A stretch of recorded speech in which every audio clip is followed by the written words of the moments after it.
Hey guys, and welcome to World of Warships with Voulez-Vous.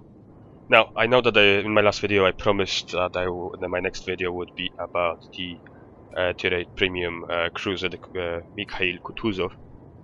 And I do have the material already, but I had a really cool battle last night in one of my favorite ships, the Tier 9 Japanese battleship, the Izumo. And I felt like I should share this one with you first. So I will go through some of the stats of this ship throughout this game, but right now I just want to explain myself. So right now I'm moving down the A cap, and the plan is basically to turn right now. That's why I'm keeping my guns on my left side with Control X. As you can see, they're all pointing to the left, because what I want to do now is drop speed, turn right, and I'm expecting to be pointing my bow on most of the enemy ships and area, and you know there's always one or two that are going from the A cap area directly towards B, and these are the ones that I'm hoping to catch out, showing their broadside to me. So I dropped speed obviously because I wanted to have enough time to, you know, for some of those ships to actually step into my trap.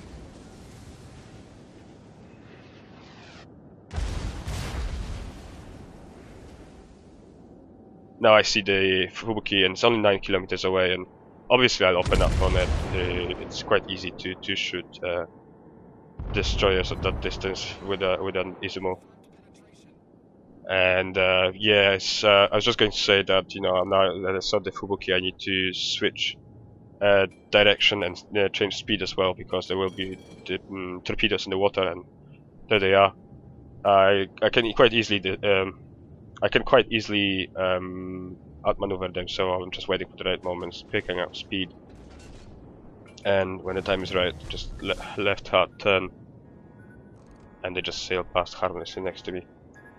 So I still do not want to go into that cap because of that torpedo threat, and I feel there will be a few more torpedoes coming in my direction. And yeah, so I make a right hard turn, and I'm setting my guns to be pointing to my left back side of the ship, because I want to do almost complete 180 and only then start attacking the enemy ships behind this island. But I figured that I'm actually maybe gonna be able to shell the Atago twice if I actually shift my guns back to the front.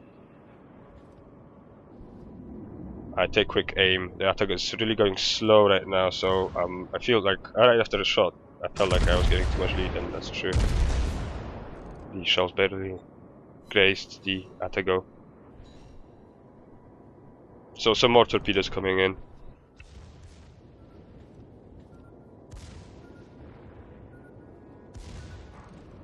Some more torpedoes behind me, and I eat one. There's no way with this so many torpedoes coming from so many directions.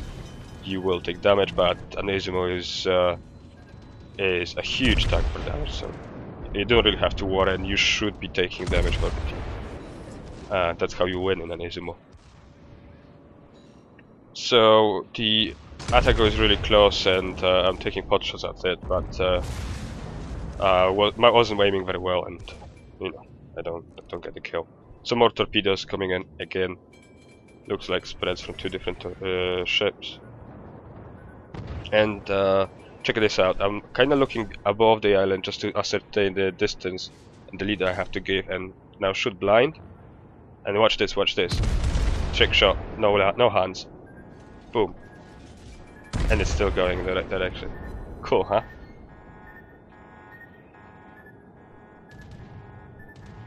Right, that's another torpedo, and now I've still got 30 seconds to my repairs come back online.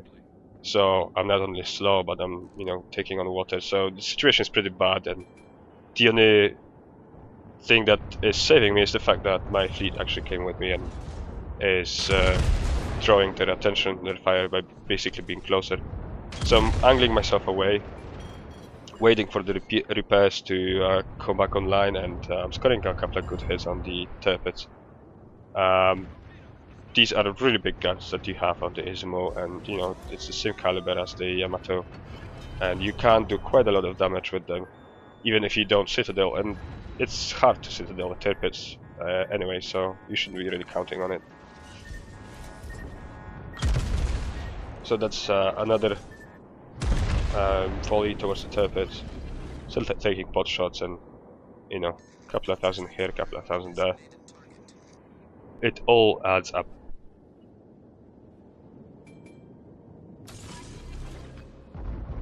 And yeah, now I look at the map and I figured, okay, it's time to get back in the fight. I've used my repair consumable, and I got quite a lot of my health back.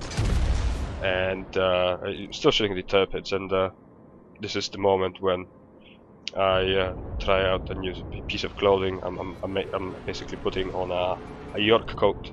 Just in case you weren't aware, a York coat is the hottest thing this season.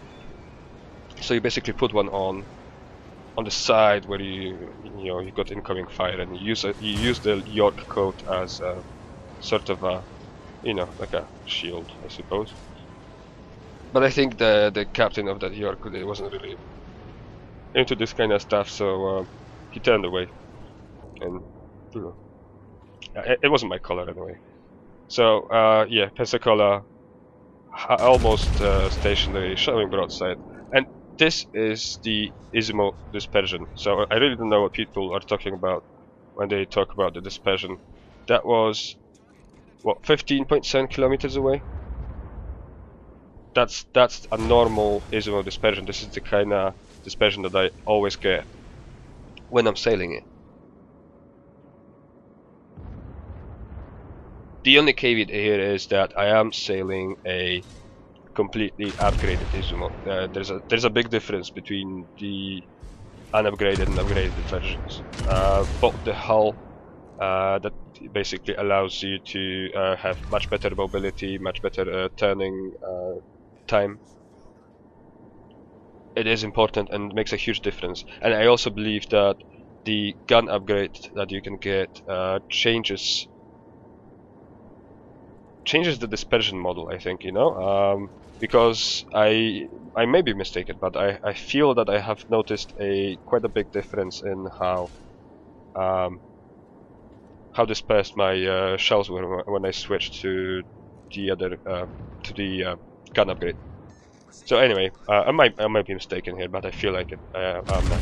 Right, so the Iowa is reversing, which is I suppose a smart move in her position, in this guy's position. He has no way to go. So yeah, so at this point I'm thinking it's too crowded here, and the only reason why we're actually still ahead in points is that we're actually really good at killing their team, but they've got all 3 cap points at this point, and whoever took those cap points on the east, they're moving back. You can see that there's a battleship coming back. So yeah, it's gonna get bad in a second. So I need to relocate, and I want to push ahead east, and then just turn towards B, and well, see how it develops.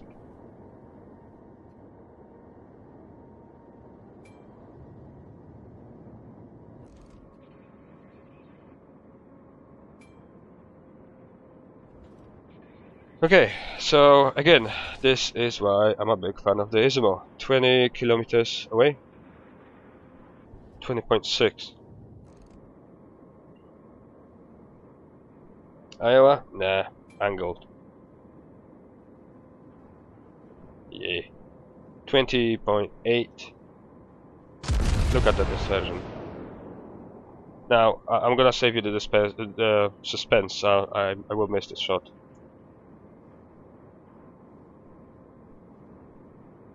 But that is not bad dispersion. I mean, all these shots pretty much landed in the area of the ship. If you aim your shot right, you have a pretty decent chance of scoring multiple citadel hits at 20 kilometers on a cruiser that's moving at full speed. That's that's pretty good, and that's an Izumo, and people hate that ship.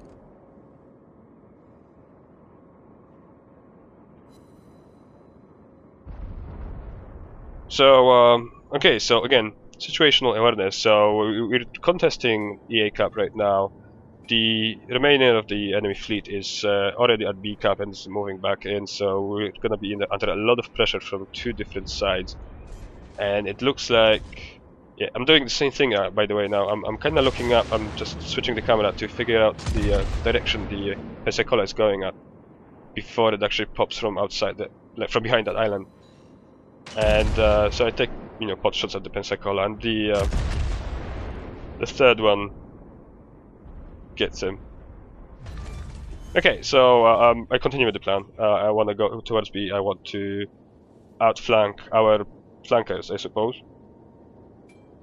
And I see an opportunity here. The IO is showing a broadside, so I just take one quick pot shot.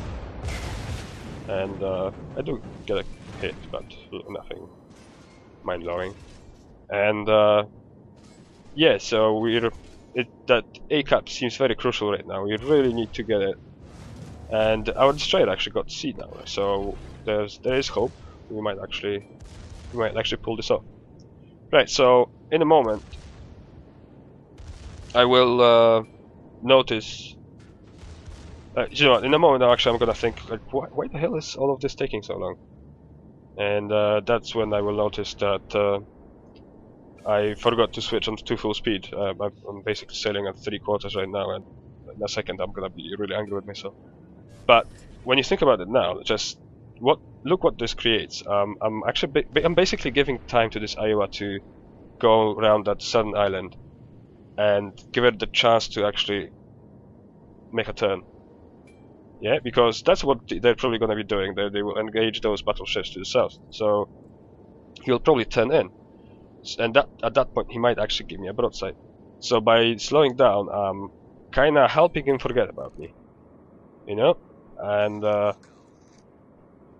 I have no other targets, so I can play a stealthy battleship right now. You know, there's 4 ships left on each team, so it's not like there's a big crowd. You have to outsmart each other. So not that I'm doing this on purpose, because I simply forgot, but it actually created a really cool opportunity. When I look at the map now, I see that the cruiser that is so far away, is almost completing its turn as well. And I swear, by the way, this cruiser, I think that he's running the incoming fire perk on his captain, because this will be the second time that he will go in a straight line. The moment I shoot, he will instantly change course. And look at his guns, he's actually engaging somebody else, so he must be in scope right now, so there's no way he can see my muzzle flashes or anything. But look, I shot, and the moment I shot, he's changing course. And that's the direct effect of using the incoming fire perk on your captain, which I'm quite a big fan of, actually. It's a really good perk for certain ships. I'm using it on the Izumo. I don't use the detected situational awareness perk at all on battleships. Okay, so yeah, so the situation is as I described. So basically, I have 2 ships that really want to turn right, but I'm kind of blocking right now. And again, 19.3 kilometers. That's this is the dispersion, and just look how easy it is to get a ship at this distance with an Izumo. And again, I really don't know why people complain about this ship so much. So okay, situational awareness. We've got 2 caps, and we might have a really good shot at taking the 3rd one away from them. And if we do, then it's just a matter of surviving and keeping them away from the caps, and we won. And I can't believe this AOI, he's actually giving me a broadside. And I'm just aligning my guns. And I think I shouldn't have waited, actually. And yeah, the RNGesus decides that I'm not worthy. But that's okay, I'm gonna get him anyway. And this was by accident as well, by the way. I had no idea I was that close to this island, so I kind of got lucky here, because I might have just, decided to turn the other way, because I don't know if you noticed, but I'm weaving all the time. I'm never going in a straight line. I'm changing course almost constantly. Okay, so situational awareness again. I've got an Iowa that is running away. And it's shooting at me. Incoming fire icon showing up at the top. And I've got a North Carolina that seems to be stationary. No, it's moving. North Carolina to my right, and the cruiser that is coming out, and the cruiser will always be my priority. So, you know, I don't want to get set on fire, and I'm well angled towards one of the battleships. And the second one, well, I don't think he was interested in me at that time. And it's got another citadel on the Miyako. He's too close now. There's no way. Even if he's using the advanced incoming fire perk, there's no way he's gonna avoid my fire. It's only 12 kilometers, 13 kilometers. So this is the moment where I realized, like, fuck, I'm actually throwing my broadside to the North Carolina. So I'm kind of trying to angle myself between both of the ships, and I think this is what saves me here, because it was only 8,000 damage, and if I hadn't turned, I think he would have killed me. And so I'm in big trouble, and I'm basically like preparing to die. And this is where the friendly Kagero captain kills that North Carolina, and I'm sighing a sigh of relief, because I was preparing myself. I was preparing to die, because that was a really bad situation, and you know, it was my mistake to actually get myself into it. So I'm saved by the destroyer, and now it's almost certain we've won. And by the look of it, it would be a mistake to go to the right, so I make a left-hand turn to meet the enemy on the other side. And it turns out that the Iowa made the exact same decision a couple of seconds ago, because he's speeding up as well.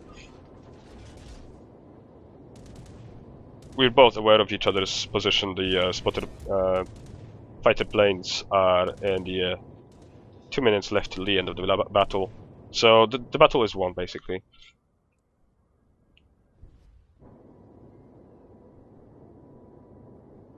I don't know if you've been following what was going on in the chat, but one of the enemy players basically predicted how this game is going to end, so it's quite funny. If you haven't seen that, just check it out later. So I'm set on fire, and this is precisely why I don't. I always prioritize killing cruisers if I see one. And the enemy Iowa is doing a huge mistake. It's so big that I can't stop myself. I have to mock him a little bit in chat for this. He basically turned into an island. You know, he had the perfect opportunity to just keep going straight and hide behind the island there, and keep harassing me. But what he did was just you know, basically beach himself, and yeah, that's a bad thing, as Jingles would say.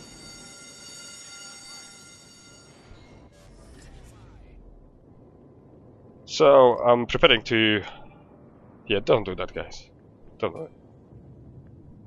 Just look around before you turn. So yeah, I'm preparing to shoot again, and we're 16 points away from winning by points.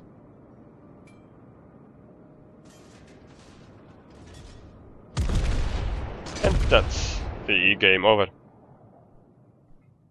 Now, I don't know, guys, if you realize just how much fun it was to sail in that game. Everything just went perfect. I made plan after a plan for every situation and basically followed it through. And that's what happens when you can predict what you need to do, and yeah, and then just execute it. And you know, I got lucky with the team as well. We had a really good team, but just check this out. Just under 16,000 of experience. It's quite a lot, no? Yeah. Well, I'll tell you how I got this. So that's 2,355. And because I'm running a premium account, that's 1.5 of the base experience. So that's already 3,500. And now the multiplier 4.5. So that was a daily triple, and I used the special camouflage that I got when achieving rank 1 in this season. So that basically gives you 100% of your XP, and also I used the experience flag that gives you 50% more experience, and that basically compounded to 4.5 multiplier, and that's how you get 16, just under 16,000 of experience. Okay, and money-wise, yes, you can lose money when sailing a high-tier ship, tier 9 ship. But if you're prudent and if you live enough to do enough damage, and you soon know how much damage you need to do in one battle to basically break even. So if you do manage that, you will break even in every game,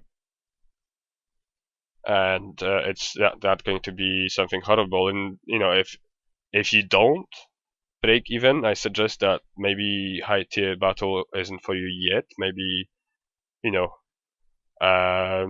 stay in tier 6-7 until you can completely master an engagement in a tier 6 battle, and then move up. Watch a couple of videos. Watch some of my videos. They might actually help. There might actually be something there, a detail that you might not be aware of, and then come back with your Izumos or Iowas or Yamatos. Once you actually start making money. Maybe it should be an indication. If you don't make money, maybe you should just work a little bit on your skill. And I don't mean it in an offensive way. I know that I'm a terrible torpedo destroyer captain. I'm just completely useless in them, and I need to improve. Yes. So I'm aware of my own flaws, and I think that's what I'm trying to say. You should be aware of your own. Sorry, that was a bit of a monologue, but okay, let's get back to this. So, yeah, 364,000, that's not bad. I don't think I had the 20% more income flag, I'll see in a second, but 7 citadels, 2 ships sunk, and yeah, 50 hits on target. The Dreadnought Award, and the High Caliber Award, no surprise there. As I said before, 2,355 base experience, and second place in the team, but the Kagero captain completely, and the first place, if you ask me. I owe him my life in this game. If it wasn't for him, I would have died. And moving on to the damage, yeah, 162,000 flat, because that's how I roll, I suppose. 57 shots, out of which 50 was penetrating shots, and money. Again, I am running a premium account, and that definitely helps. Absolutely. I did not use the 20% more income flag. You can see it here. And even if it was just a standard account, I would have still made 67,000 of a profit. And yeah, that's it. I mean, a tier 10 ship is not supposed to be a moneymaker. There's nothing you have to save up for if you got a tier 10 ship, yes? So yeah, just enjoy it, learn to play it, and be happy when you break even, and call yourself a good player if you make money all the time on them. Yeah.